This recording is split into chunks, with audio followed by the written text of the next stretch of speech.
Ассаляму алейкум! Сегодня мы с вами приготовим насыщенный шоколадный трюфель. Для этого нам понадобятся сливки, какао и горький шоколад. Переливаем сливки в сотейник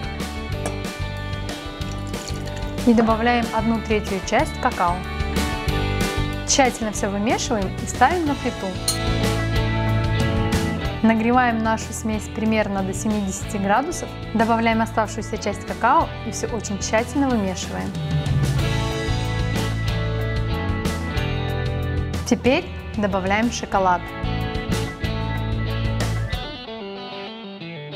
После того, как мы все тщательно вымешали, нашу массу нужно пробить блендером. Масса должна получиться очень гладкой и однородной. Получившуюся шоколадную массу убираем в холодильник на 3-4 часа.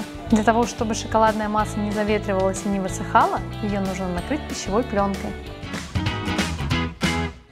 После того, как наша масса застыла, разделим ее на равные части и приготовим конфеты. Для этого отщипываем небольшой кусочек массы, скатываем ее в шарик и обваливаем в какао.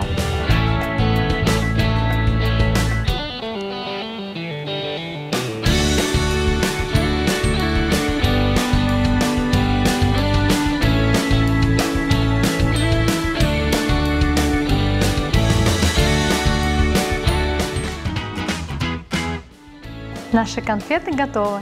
Аш татлы олсун!